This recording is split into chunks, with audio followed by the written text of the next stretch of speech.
Transcription number 87. I would like to ask the government why the government has not put the provisions of the Plantation Labour Act into operation. Only certain portions of this Plantation Labour Act are now put into operation. What is the objection on the part of the government to put this entire Plantation Labour Act, all its provisions into operation? If this had been done, certainly some benefits would have been derived by the workers which the government is withholding at present. Particularly, these 10 garden owners take advantage of this. They not only exploit the laborers to the maximum extent but also put so many other difficulties in the life of the workers, wage cut, etc. When I say they cut the wages of workers, they effect the cut in wages not by direct cut in wages, but they increase the workload, taking advantage of the position in which the workers are now placed. For example, a certain amount as basic pay is given to the workers, but a far higher amount of work is got from them than what they used to do before. Now, they have become bound to do more work. The worker pluck more tea today than they used to do before. Up till very recently, one worker was asked to pluck birds from 250 plants. Now he is asked to pluck from 400 plants. That is how they increase the workload.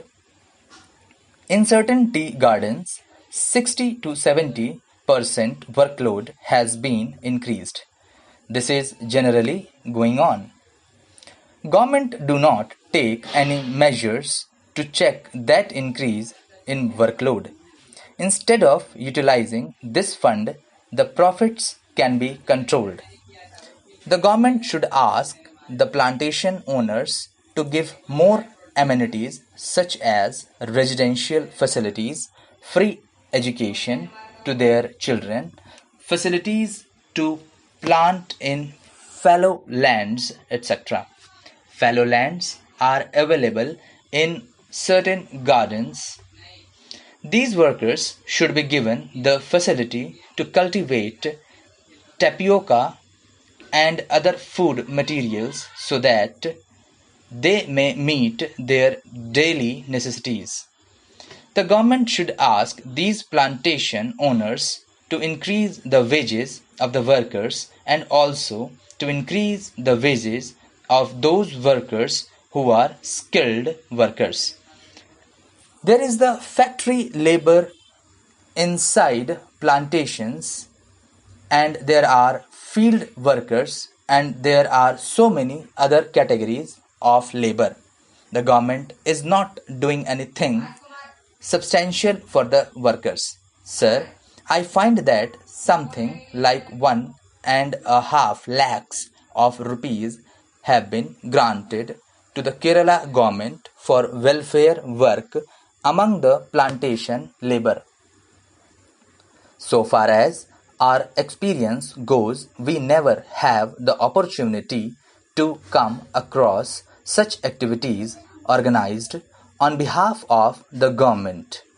I do not know whether there is any such activity anywhere.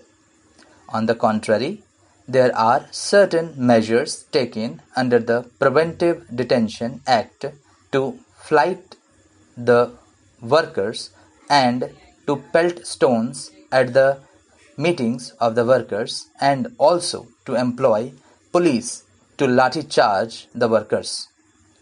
That is the sort of the welfare activities they have been doing.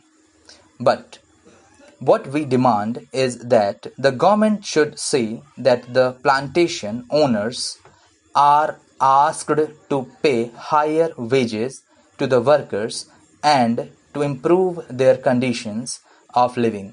Now, there are one-room tenements,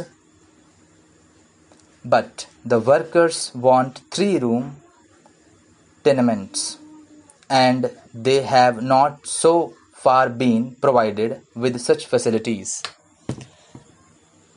I understand that the government have got some idea of having modern tenements in the estates, but so far nothing has been done.